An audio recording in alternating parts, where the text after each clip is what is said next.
சென்னை பத்திரிகா நேயர்களுக்கு வணக்கம். ஆமாம், 1931 வருஷம் 1934 வருஷம்னு திரைப்பட வளர்ந்த வரலாறு, அதில் வளர்ச்சி பெற்று பெரிய வெற்றி பெற்ற படங்கள்னு சொல்லி வரீங்க. இப்போ நடக்கிற சினிமா செய்திகளை ஏதாவது சொன்னீங்கன்னா எங்களுக்கு ஒரு இதுவாக ரிலாக்ஸாக இருக்கும். அதையும் சொல்லுங்களேன் அப்படின்னு கேட்குறீங்க. அதுவும் எனக்கு தெரியுது. அதில் நான் சொல்கிற ஒன்று, திருவள்ளூரில் 150 ஏக்கரில் புதிய திரைப்பட நகரம் உருவாக போகுதுன்னு அமைச்சர் சாமிநாதன் அறிவிச்சிருக்காரு. அதை பார்ப்போமா? பார்ப்போம். திருவள்ளூர் மாவட்டத்தில் 150 ஏக்கர் பரப்பளவில் 500 கோடி செலவில் திரைப்பட நகரம் அமைக்கும் பணி விரைவில் தொடங்கும் என்று அமைச்சர் சாமிநாதன் தெரிவித்துள்ளார்.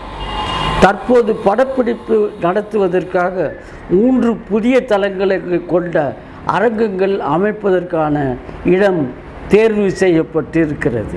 இந்த இடங்கள் இறுதி செய்யப்பட்டு 3 புதிய படப்பிடிப்பு தளங்கள் 39 கோடியே 33 லட்சம் மதிப்பீட்டில் கட்டப்பட உள்ளது. இதன் மூலம் படங்கள் தயாரிப்பவர்களுக்கும் திரையுலகத்தை சார்ந்தவர்களுக்கும் சின்னத்துறை சார்ந்தவர்களுக்கும் இது ஒரு அரிய வாய்ப்பாக அமையும். சென்னையிலேயே படப்பிடிப்பு நடத்துவதால் செலவு குறையும். திரைப்படத்துறையினர் விரும்பக்கூடிய ஒரு திட்டமாக நிச்சயமாக இது இருக்கும்.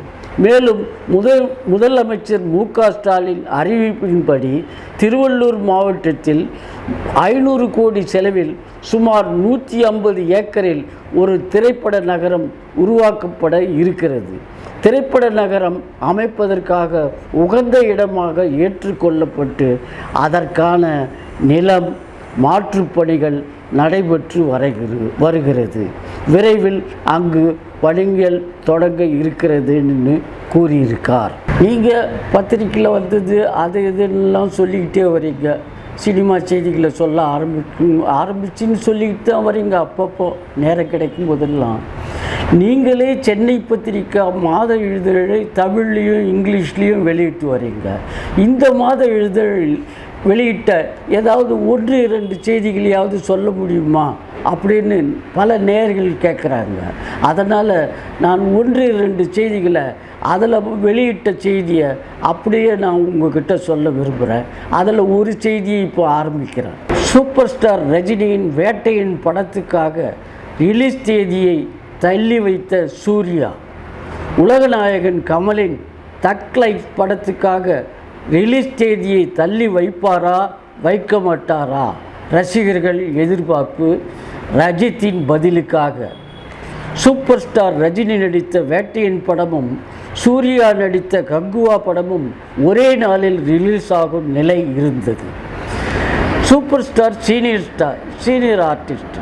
வேட்டையின் படமும் பெரிய படம், அதே போல் கங்குவா படமும் பெரிய படம், 10 மொழிகளில் வெளியாக இருக்கும் படம்.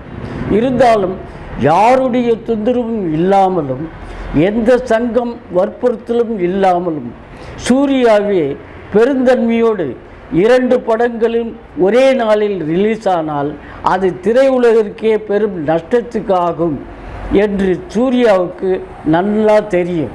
அதனால் நன்றாக யோசித்து தானே தன்னிச்சையாக தமிழ் திரையுலகம் தழைத்தோங்க வேண்டும் என்ற நல்லோக்கத்தில் கங்குவா படத்தை தள்ளி வைக்கிறேன் என்று அவரே அறிவித்தார். இப்போது அதேபோல் உலகநாயகன் கமல் நடித்த தக் லைஃப் படமும் அஜித்தின் விடாமுயற்சியும் ஒரே நாளில் ரிலீஸ் ஆகும் என தகவல்கள் தெரிவிக்கின்றன. அதனால் நடிகர் சூர்யா தன்னிச்சையாக முடிவெடுத்தது போல் நடிகர் அஜித்தும் தன்னிச்சையாக முடிவெடுத்து தமிழ் திரையுலகம் தழைத்தோங்க ரிலீஸ் தேதியை தள்ளி வைப்பாரா தள்ளி வைக்க மாட்டாரா என்று தமிழ் திரையுலகம் காத்திருக்கிறது.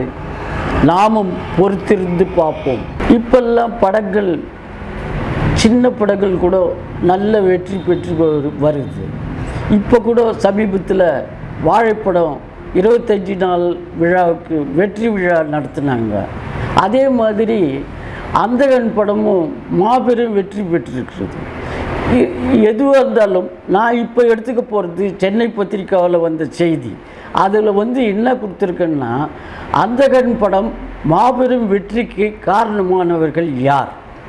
டாப் ஸ்டார் பிரசாந்த்னாலா, சிம்ரனாலா, டாப் ஸ்டார் நடிகர், டாப் ஸ்டார் இயக்குனர், டாப் ஸ்டார் தயாரிப்பாளர் தியாகராஜனாலா, மூலக்கதையாலா அப்படின்ற கட்டுரையை போட்டிருக்கேன். இது மறு விமர்சனம் கிடையாது, இது ஒரு ஸ்பெஷல் கட்டுரை. அதில் எப்படியெல்லாம் இந்த படம் வெற்றிக்கு காரணமானவங்க யாருன்றதை ஒரு அலசி ஒரு ஆர்டிக்கலாக எழுதியிருக்கேன். அவ்வளோதான். அதை நான் உங்களுக்கு சொல்ல விரும்புகிறேன். இப்போல்லாம் படம் ஒரு நாள் ஓடிட்டாலே மறுநாள் மாபெரும் வெற்றி, 2 நாள் ஓடிவிட்டாலே மக்கள் போற்றும் மாபெரும் வெற்றி, 3 நாள் லீவுக்கு அப்புறம் படம் ஓடிட்டாலே இத்தனை கோடி வசூல்னு வர்றது வழக்கமாக போயிடுச்சு. இப்போது உச்ச நடிகர்களுக்கே ஒரு படம் வசூல் அதிகம் வருது, அதுவே இன்னொரு படம் நஷ்டம்னு சொல்லாமல் செலவு செய்த தயாரித்த படம் வந்துடுது. அதனால் அவங்களுக்கு ஒரு படம் வெற்றி, ஒரு படம் தோல்வின்னு சொல்ல முடியாத நிலை இருக்குது. ஆனால் பல வருடங்களாக நடிக்காமல் இருந்த டாப் ஸ்டார் பிரசாந்த் நடித்த அந்தகன் படம் மிகப்பெரிய வெற்றி பெற்று தொடர்ந்து படம் ஓடிக்கொண்டிருக்கிறது. இந்த படத்தை பொறுத்த வரைக்கும் டாப் ஸ்டார் பிரசாந்த் நடித்த கதாபாத்திரத்தில் பல நடிகர்கள் நடித்திருக்காங்க. அதில் சில படங்கள் வெற்றியும் பெற்றிருக்கிறது, சில தோல்வியும் அடைஞ்சிருக்கு. ஆனால் டாப் ஸ்டார் பிரசாந்த் இந்த படத்தில் நடித்த கதாபாத்திரம் கத்தி மேலே நடப்பது போல் கொஞ்சம் ஓவர் ஆக்டிங்கோ லோ ஆக்டிங்கோ இருந்தாலோ படம் அட்டர் ஃப்ளாப் ஆகிருக்கும். அந்த விதத்தில் டாப் ஸ்டார் பிரசாந்த் நடிப்பு 100% சரியான நடிப்பு.